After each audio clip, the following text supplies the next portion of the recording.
Yeah, I'm live. I'm not using the usual thingo for keeping my phone up here on the windscreen, but I thought I'd just share a few things that I just experienced. Well, I've had this inspiration to try and do as much as I can to produce a live show or put together something that's kind of a collection of events, photos, video clips on live and from my mobile. I know that we can go live from my mobile. We've been able to do that with Periscope for ages, and more recently YouTube Live, as I'm doing it now, is easier to access and use via the YouTube app. I can just go live. I can create a little thumbnail shot like I've done for this one, and a description. I can schedule it. So yeah, going in the right direction. And YouTube's been, you know, it's been good, but in some ways it lagged behind a bit with Facebook's capabilities and with some of Periscope's capabilities as well. Well, what I just tried to do was use an application called ManyCam, which has been around for a while too. ManyCam is an app that you can use to connect different types of cameras together and publish that to potentially the internet, to Facebook, to YouTube, to Periscope, to other RTMP type servers as well. I think Twitch could be one of them too. So I use ManyCam, and one of the key things you can use it for when you're just using it particularly from your mobile is that you can take a couple of local files. You can compile a little video and put that together and play that as part of your intro or part of what you're covering as a report. So this is what I did. I grabbed that. I grabbed a few key shots of an event that I just did. I went down to ManyCam's Krispy Kreme outlet. Now, Krispy Kreme is quite new here in New Zealand. We have had it for, I think it was a little bit before Christmas, and that restaurant was opened up, and it's been really popular, and insanely popular. I don't know how popular it is over in the States. You know, honestly, I've seen more Starbucks than I've seen Krispy Kremes, but the popularity of this one down in ManyCam is crazy.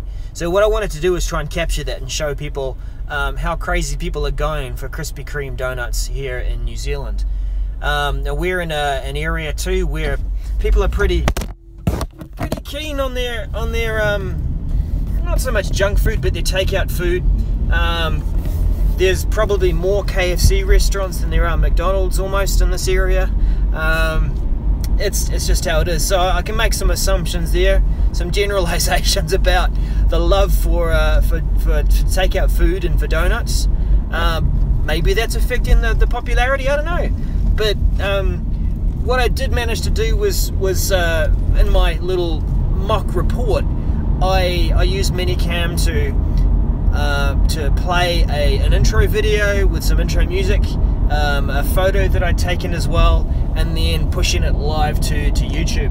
One of the challenges I had was being able to use ManyCam. You have to log in on YouTube and authenticate and authorize it so that it can use your account. And what it will make use of is your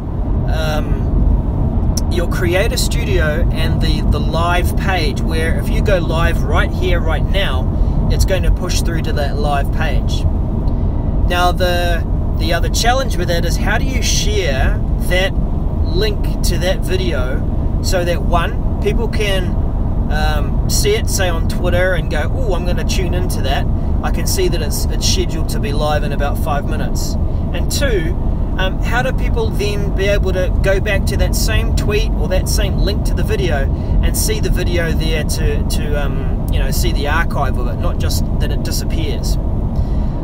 So the challenge is, how do you do that from your phone? What I found was with ManyCam, you log in and you authorize your YouTube account on there, and it gives you a link that you can use to go through to the control room, or rather the dashboard for your live account, right in your Creator Studio. So with a few really kind of awkward pinch zooms, copies of links, the creating of the event, I was able to publish it on YouTube, sitting there with a time that was timing down to the scheduled time I was going to go live. I had the title, a description, which I kind of borrowed and used for the text within the tweet. What I did have trouble with was trying to upload a photo from this Safari mobile view of the YouTube created dashboard for going live.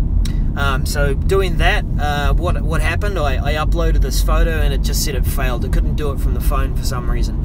I managed to browse through, pick up the photo, but it did something to the event which meant that I no longer saw the countdown for the live experience. So sure, the far easiest way to go live on YouTube from your mobile right now is to use the YouTube app. This is what I'm doing right now. It's really simple, easy to use. But what I wanted to do was add a little more zing to it, a little more pizzazz. I'm using 80s terms now. I've been able to have an intro video that I created using the elements and the things that were happening on location at the event. I've been able to grab a photo live and on the event and trying to at the location, so that it felt more like I was producing this mini little live report, and then going live and being able to cue those pieces of work in as part of that production from my phone. So it is a little awkward from ManyCam. Very easy to do from YouTube, but you can't do any of those intro videos or introducing any other kinds of media into the stream. You just go live. You can take yourself a nice thumbnail, which I did for this one. But yeah, I've learned a bit from that experience. I'm going to keep trying to find a good workflow for how to do this easily, because I do want to try and create a small report which has a little bit more than just, hey, I'm going live, here's my thumbnail. I want to make it a bit more exciting than that. And with ManyCam, and there is a couple of other applications that allow me to do this too, that I can go live to YouTube. I can mix in about 4 pieces of content, and I can connect into different cameras. Now the other thing I can do with ManyCam is, with ManyCam installed on other mobile devices, I could use that as a way of going live and showing some of that content there. Sweet, I've got another viewer there. The one thing about at least using the YouTube app is that I can see when people are coming live and that they might be making comments, whereas this is not what I can do from ManyCam. Of course, ManyCam just shows me this production sort of environment where I can mix up the content, choose a picture, choose a video, and that's about all I can do. Whereas with this one, at least, I can show the chat, or I can see when people are live. So for ease of use, I would say the YouTube app is the way to go.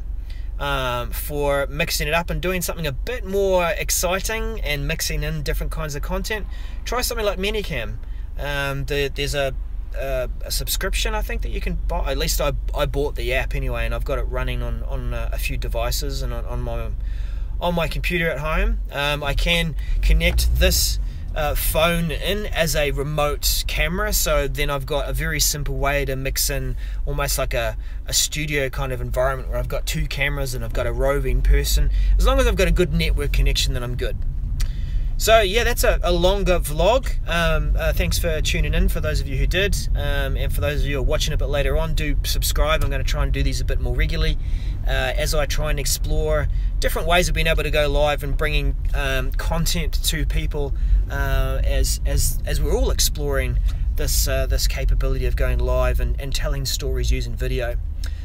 Shout out to Adam King and to Kenatal Media in the UK, who have been giving me a lot of advice via their videos as they share their Make video series as they go live regularly too. Good on you guys, you're doing a great job, and your team, and you're inspiring us regarding 365 as we do other things too. Anyway, thanks for tuning in. Catch you again next time. Bye for now.